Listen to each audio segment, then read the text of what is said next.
Welcome to the Israel Daily News Podcast. I'm your host, Shanna Fuld, and I'm here to get you caught up quickly. Today I have an interview with an impressive 15-year-old media expert named Hillel Kornwasser. He produced a 30-minute documentary about the October 7th massacre, and he started working on it when he was just 13 years old. Yes, this young man was 13 when the October 7th massacre unfolded, and instead of looking away and enjoying his youth in Teaneck, New Jersey, he took it upon himself to start doing the research, the interviews, and even finding partners to make this documentary come together. It's called Forces of Resilience, and the film features stories of Nova Festival survivors, interviews with activist and Holocaust expert Shabbos Kestenbaum, Hillel Fuld, and others who were affected by the violence. I'm confident you'll be impressed by just how articulate this young man really is. Welcome to the Israel Daily News, Hillel. Thank you for joining us. Thank you so much for having me. Really appreciate it. So, what time are we speaking to you in New Jersey? Are you in New Jersey? Yeah, New Jersey. It's about 7 a.m. right before I head off to school. I had to get in this early morning chat. Excellent. Thank you. So, tell me, how old are you and what are you working on in school right now? I'm 15 years old. And in school, you said? Yes.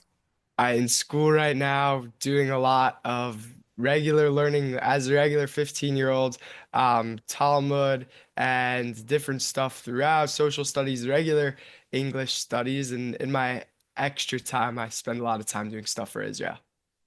That's great. So take us back to right before you made a really in-depth 30-minute documentary. How long is your documentary?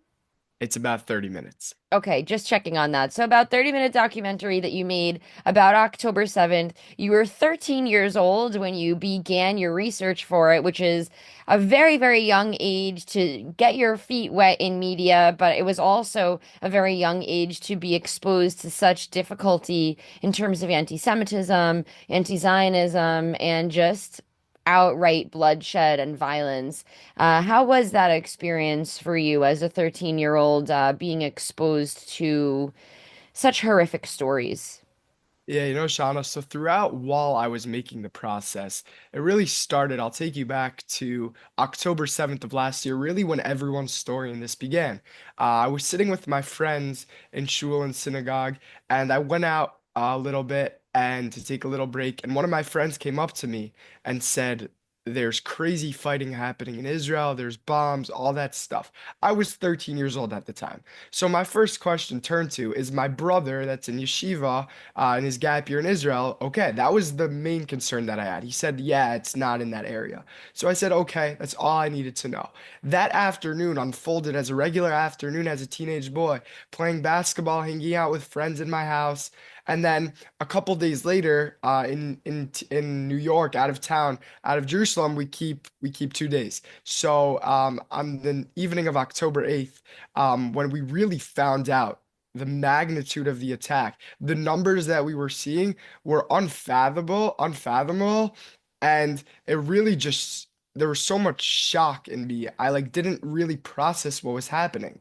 But my main question was, I'm 5,000 miles away in Teaneck, New Jersey. What can I do to help people in Israel? So that question lingered with me for a couple of months before I traveled to Israel for a bar mitzvah trip in February. And when I Whose was bar mitzvah there, trip? this was for a friend. I traveled for a friend's bar mitzvah, a close family friend. We were there, but while we were there, we scheduled in to do different tours, different visit the Nova site. And on the last day of our trip, we visited Ichalov Hospital, a recovery center for injured soldiers. And when I walked there, that was really the day that changed the perspective that I looked at everything. So I walked into the hospital. I walked into a room where there was a soldier who could not speak. He was injured by an RPG weapon on October 7th, and he wasn't able to speak. Probably didn't get so many visitors, you would think, because you can't talk to him. We sat there with him for 40 minutes. He typed out everything on his phone, and the most amazing thing to me was that he was smiling the entire time. And that stuck with me.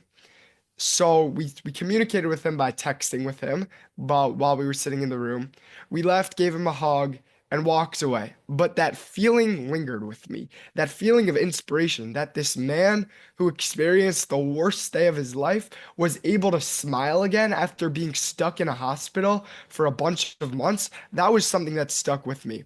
So I always wanted to have an idea of something that I wanted to do based on that theme. When I returned to New York the next day, and I went to school, and everybody was just at this normal, like it was normal for everybody. They were sitting at a table and they were talking about sports like nothing ever happened. And I realized that was me before I went on this trip. And I realized that I needed to bring that inspiration that I felt back to my friends in New York, in New Jersey, because it's something that people who haven't gone to Israel firsthand and seen the incredible resilience of our nation didn't really feel. And I'll tie up this quick story. As I was making my documentary, this past Sukkot, when we returned to Israel, this is literally the exact definition of resilience. We were in Baca, Israel, in an apartment that we rented. And one of the days on Sukkot, we had Rachamim, this soldier that we met that changed the way I view everything. He came to one of our meals and he was able to speak again. And that was the most emotional, amazing meal that I've had because that man who changed the way I view everything tied up that story with amazing resilience. That's how it started. That really is a beautiful story. And you went from seeing his full recovery, and that must have been, I would assume, a deep moment of gratitude for you. Would you agree with that? Yeah, it was really a point where I was so privileged that I was able to meet such a special person, that I was able, my father stays in touch with him. I tried to stay in touch with him. And the day I found out, actually, I found out that he was able to speak again earlier, and I was in school, and my dad sent me a message, the craziest thing, that Rachaman was able to speak again. And I think I like almost got suspended that day. I was so happy. I was like going crazy. I was screaming in class. So that was a funny day in school. Wow. And how did your peers respond to that? Do you feel that they understood? Do you feel that you were able to connect with them over the issue, or do you think that they were sort of far from it? So the pause time between beginning to make the documentary, that was in about May. And I really started by calling a bunch of people, seeing who would take a partnership with me. I was able to partner with NCSY on it throughout. And so by that pause time, until I was able to release it about 6 months ago, 5 months ago, until I was able to release it, there was still a sense of like, Hillel, where in the world is your connection to Israel coming from all of a sudden? I was not the most connected kid to all of this stuff before. And then suddenly, like that, I was just connected. So people were wondering a little bit where that came from. And once people saw this documentary, once my close friends saw this documentary, they were really like, okay, I see where it's coming from. And now they have that perspective, that inspiration, and it's really amazing to see.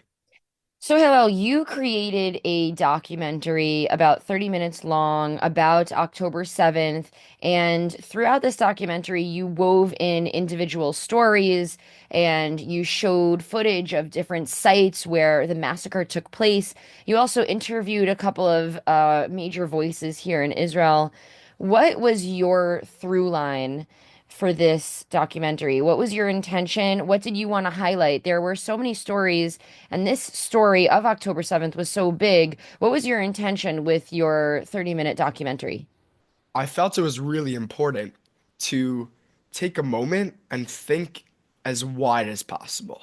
To think of the people that did not know what October 7th was, to think of teenagers, to think of adults, to think of elderly people, to think of non-connected religiously people, to think of all that and put it into one video, into a 30-minute video. And by that, when you watch the video, you'll understand that there's people from the widest backgrounds. The Nova survivors I had weren't the most religious people, but yet I had a very religious Jewish singer. And then there were people in the middle. There were people who were able to speak to all audiences. Shabbos Kestenbaum, for example, who was able to speak to college students, to people who were interested in anti-Semitism in America. Hillel Fuld to address the Israel issue and abroad. Jen Airley to discuss the tragedy, and the Nova survivors as well to discuss the tragedy. So I felt it was super important to tie in everywhere, everyone around, so that every single person individually can feel connected to their own resilience. And that's exactly what it ties into. Everybody has their own piece. It's a puzzle that makes resilience. It's not resilience, it's each force that comes together to make resilience. Who would you say that this documentary was targeted for? I know you said you wanted to reach to the teens and the elderly. Are you talking about within the religious Jewish community or the Jewish community at large, rather? Or were you looking out of the Jewish community as well? Definitely was looking outside of the Jewish community. I felt that it was so important. Jews understood to some degree of what happened, even though some people maybe not understood how crazy the magnitude of it was. Like I had friends that came up to me after the premiere night and said, "That happened?" I'm like, "Yeah." And so part of it was making a film that wasn't graphic enough that parents wanted to shield their kids away from. So that was important for the teenage audience. And then of course to abroad, to Jews, especially to non-religious people all across, non-Jews across the world. It was really important for everybody to see what it was like, and I stress that it's in a non-graphic manner. Of course, it's a heavy topic, but it's important that teenagers were able to see it as well. That was the main goal, so we kept it from being graphic. Your documentary got about 10,000 views on it. What was the response from viewers? How did people view the film and what was their feedback? Thank God, it's really been awesome. Especially I've done a couple of premiere events, have a couple coming up as well, where they have been completely sold out. We've had to bring out more chairs, and it's been really nice to just have that moment where I sit in the back of the room and I see everybody watching a piece that I poured my heart into. And there were countless nights sleepless and all that stuff when I had to make a deadline. And it's really nice just to see how appreciative people are and how much this documentary was needed nonetheless. And it's unfortunate that it was. And the main response that I got was, wow, what a beautiful piece. It's so unfortunate that we had to do this. And it's so unfortunate that a 14-year-old boy had to make this documentary. Tell me a little bit about your partners. You partnered with NCSY, the OU. How did you actually make that come together? Why did you need those partners? And what were the parts that the partners contributed to the film? Yeah, so it was crucial to have the NCSY and the OU as partners. I made a call to someone at NCSY who previously interested in my work. I made a couple of short form videos before I made my massive documentary. So I called him in about May of last year and I said, I have this crazy idea. Would you be interested? So it started off as like, yeah, sure, we'll address it when it becomes more of a thing. And then it started to become more of a thing. And we started to put together a script, a roster of people to have on. And that's really when it started moving, when I was able to get them on board and I was able to have that certainty of the distribution and the help locking up the bigger name guests. So that was really important to have them partner. Tell me a little bit about what went into actually making this film. Where did you have to go? How did you get camera gear? Would you say that you did most of it by yourself? Tell me about the production. The production was something that really probably took the most out of me. It was a lot of traveling, it was a lot of speaking to different people, it was a lot of research. And the most important thing was the helping hands that I had, which were crucial. For the day where we recorded down south at the Nova Festival, we actually spent about 8 hours there, and about 5 minutes of it made it into the video. And we actually had a bunch of people lined up to come help record, and it completely flopped. They had to back out. There was stuff going on in Israel that day.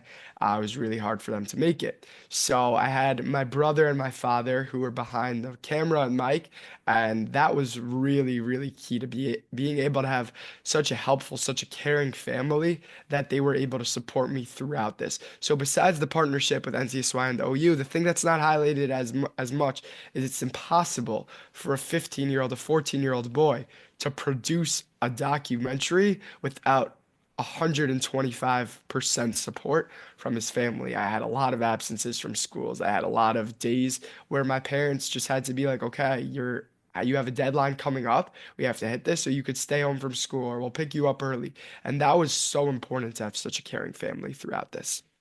And that was okay? That was okay with your school? Was there some kind of an explanation? Was there something that was there an idea that you had that this film was going to accomplish, or that there would be a certain success that you could measure that would make sense out of your absences or out of the time? How are you able to reconcile that? Yeah. So in terms of school, they've been great with a lot of the stuff that I do. And once they came and saw the film for themselves, they were like, okay, we fully back this. Thank God. In terms of have I seen success yet? I'll tell you the minute I released it at the opening night premiere event, when somebody came up to me and they were crying. That was the moment that I felt my film made the impact that I did. At the opening night, I got a standing ovation. And I turned around and I just looked and I'm like, this is not real. This did not just happen. And I had that feeling in me and I was just like, I pause that moment sometimes and you look and you see there were people in the room that were crying, there were people smiling. And that's exactly what I wanted to achieve, to hit all the emotions all around and everybody. And it brought out the best in everybody, where they were able to bring out that emotion. People thought of their grandparents who were Holocaust survivors, and they turn back to that a lot. That's a lot of the feedback that I get. And it's really been a privilege to be able to show this film to so many people. What do you make of the fact that not even 100 years since the Holocaust, and the Jewish people have been struck by this horrific massacre, and we still have hostages in Gaza right now? In fact, we have an American Israeli in a tunnel right now underground in Gaza. How do you, as somebody who has highlighted on film a lot of different Holocaust voices, survivors, family members, I've seen some of your other work as well. How do you make sense of that? And do you think that that's an anchor for Jews that live outside of Israel to be able to see the magnitude of this issue? So a recent wave of hostages that came out, they looked inhuman. It was really scary to see. And there were so many comparisons to what people coming out of the Holocaust looked like. And that was a point where I think it really hit everybody. How much of atrocities, how much terrible stuff is happening in Gaza, and what these people, these animals are doing to these human beings by holding them captive. And to me, as a 15-year-old, I try to shield myself from a lot of the violence, a lot of the stuff that I see. It's really hard to do, though, especially in the world that we live in the world that I want to create, to be able to create inspiration, to create looking it through it as a positive lens. The unfortunate reality is what happened on October 7th completely changed the reality, because you see what happened in the Holocaust. 6 million people were killed. I asked in my film Shabbos Kestenbaum, who majored in Holocaust studies, the comparison, and he said the Holocaust didn't start by gas chambers and murder sites. It started with book burnings and anti-Semitism. And I'm afraid that's what we're seeing now in the United States of America. And that's what's scary. Thank God it seems to be getting a little back to normal, but it's not back to normal until every single pro-Hamas, pro-Palestinian supporter could see the reality, can stop denying the Holocaust, could stop denying October 7th. And that's really when I'll feel safe to live in Teaneck, New Jersey. That's when I'll feel safe. And that's when people will really feel safe to live in America. Do you believe in America as a future home for Jews? Are you thinking about making Aliyah and coming to Israel? Do you believe that it's important for Jews to return to the homeland? What's your stance on that? Yeah, I think the home is Israel. I every time I come there, I've been begging my parents to keep going. I love going to Israel. It's just such a beautiful place. The Kotel, the Western Wall, all around has great food, obviously, and there's so many people there that are heroes. Every single person in Israel is really a hero. One of my friends asked me after the miracle of the bus bombing that happening a couple of weeks ago. Um, did that lady get a medal? Who the lady who spotted the bag that stopped everything? And I'm like, welcome to Israel, where that's your role as a citizen, where you're a hero no matter what. So I assume she didn't, but she definitely deserves one. And that's what I said to him. And I said every single person that lives in Israel is a hero themselves. So my stance on it, I'm not really one to speak because I'm living comfortably in Teaneck, New Jersey. But for anybody, I would love in the future to make Aliyah, make it to Israel at some point once it becomes realistic. At this point, unfortunately, it's not so realistic with where my family stands. But at some point, I would love to make Israel my home where my house is. Was there a, what would you say is the biggest moment? And I know you shared one from the premiere that you did where someone came up to you in tears after. But perhaps think to the people that you interviewed and the people that participated in your film. Was there a moment that you felt that your work was really worth all of your time and effort? There was a lot of moments where I just turned around and really felt that my goal was achieved. And there's a lot of boxes that I've checked. There's a lot of boxes that I still would love to see people that I would love to see. There, I'm trying to think if there's one specific moment, except for at that premiere. Um, I gotta think on this one. There was really a lot. So I have to narrow it down. I would say really, oh, this is definitely one that really highlights it. I'll tell you when I'll take you back to the Rachman, the soldier that I met um, on day one that really started my inspiration for this. When I met Rachamim on Sukkot, when he was able to talk, I told him I'm working on this film, this documentary, and it really started with you. It started by you. And he was like, wow, that's so beautiful. Hey, I don't think he really understood what was happening. And then on December 22nd, the night I released it, I sent him the video. And the response that I got for him was wow, in awe. And that was something that really stuck with me. That the person that started it was able to feel inspired by it. That I was able to kind of flip to return the favor. He inspired me so much, and that he was able to be inspired by my film. And the connections that I built throughout it were overall, all in all, extremely inspiring. The Early family I've become very close with is the most inspirational family I've ever met. And all of these people have been so incredible to connect with. Thank you so much for sharing that. Um, can you share with us a few major learnings that you had throughout your research of for your documentary? And I'd love for you to share the name as you express it, share the name, and a couple of things that maybe you didn't know before you began your research that really left an impact on you. Yeah, 100%. So as I was producing Forces of Resilience, my documentary, it's a 30-minute film. As I was producing it, I came across heavy stuff, no doubt. The first 6 minutes highlights October 7th. And as I was sitting there going through footage from October 7th, it's not something that I would advise a 15-year-old do. There's a lot of stuff out there that's scary.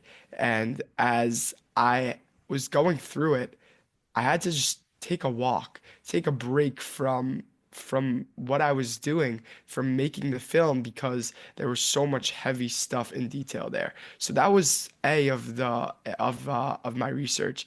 And then point B was as I was walking through the resilience, there's a build up to it. There is the fact of these tremendous people who have lost the closest people to them. And it was really filled with a lot of sadness before we got to the happiness of resilience, of me lighting the menorah at the end. So there was a lot of stuff where I just had to turn around and take a minute to breathe. Can you tell me the places where you did the premieres and how many people came? Yeah. So my first premiere event was at a local shul, Rinat Yisrael. We had 175 people at the premiere. That was as much as the room would fit. And my second premiere was in Boynton Beach, where we set up for about 75 people. 120 people showed up. The room was packed. And those were my two main premieres. I'm premiering it again on a Pesach program this coming Passover. So we look forward to hopefully continuing that awesome reputation of people showing out. Do you charge for the viewing? No, this is something that I feel very strongly about. When I was asked in the beginning, do you want to charge for it? I said, absolutely not. This is something that I really want people to come to see, and I don't want people to have to have any reason that they are not able to see the film. So I felt very strongly about people coming. One of my friends asked me, why didn't you charge for Force of Resilience online? You saw 10,000 people watched it, and you would be able to make so much money even if you charge like $5. I said, absolutely not. My goal is inspiration. I don't want money from it. Is there anything that I didn't ask you that you'd like to share? I would just close with really the goal of this film is I would highlight in Joey Newcomb's beautiful song, "You fall down, you get back up." So to turn it to everybody's regular day lives. When you have something that you feel isn't going your way, turn around and ask yourself, there's people that are living without arms who were murdered, who were tremendously injured on October 7th, who are able to smile. And tell yourself that when you're having a hard day, when you're having a hard moment, ask yourself, how is somebody else, a million other people in the world would love to be in my shoes right now? When I forget about studying for a test and I think the world is ending, it's really not that, because there's a million other people that would pay to live a life in New Jersey, that would pay to live a life that you're living in Israel, that would pay to live our lives. So I ask myself, don't take anything for granted. That's the message that I would close with. Thank you so much, Hillel. This has been a great interview, Thank you and so much. I'm sure that your work has really given new perspectives to so many people. Thank you so much for having me, Shanna. When the cameras stopped rolling, Hillel shared with me that he has a vision of becoming a politician. Well, it sounds like he's on the right track. All right. Well, that is it for today's show. The Israel Daily News is everywhere. Don't forget to sign up to our Israel Weekly News Wrap. The Israel Weekly News Wrap is a newsletter with the top 5 stories coming out of Israel from throughout the week, and of course, with a personal note from me at the top. You can sign up for that at israeldailynews.org. Have a great and productive day and an excellent week. Shavua Tov, everyone.